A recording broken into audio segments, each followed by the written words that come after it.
Shalom friends, it is day number 3 of Pesach. Our Torah portion for today is taken from Exodus 12, 31 to 51.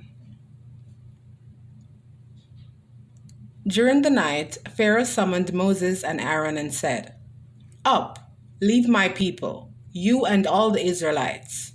Go, worship the Lord as you have requested. Take your flocks and herds as you have said, and go, and also bless me." The Egyptians urged the people to hurry and leave the country, for otherwise, they said, "We will all die."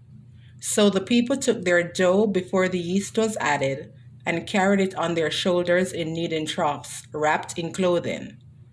The Israelites did as Moses instructed and asked the Egyptians for articles of silver and gold and for clothing.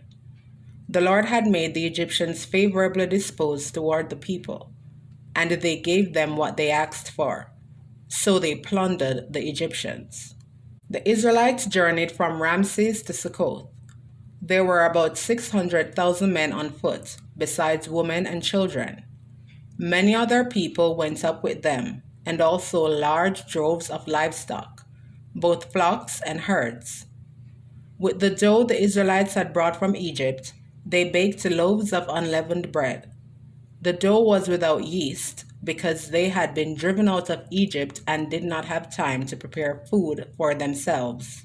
Now the length of time the Israelite people lived in Egypt was 430 years.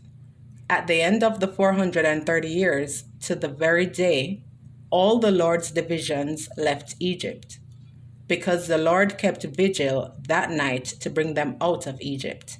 On this night, all the Israelites are to keep vigil to honor the Lord for the generations to come.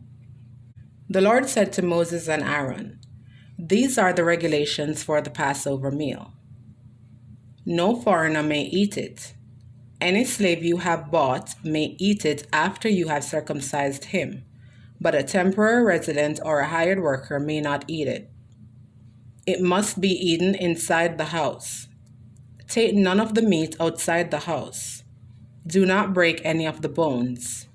The whole community of Israel must celebrate it. A foreigner residing among you who wants to celebrate the Lord's Passover must have all the males in his household circumcised. Then he may take part like one born in the land. No uncircumcised male may eat it. The same law applies both to the native born and to the foreigner residing among you." All the Israelites did just what the Lord had commanded Moses and Aaron. And on that very day, the Lord brought the Israelites out of Egypt by their divisions.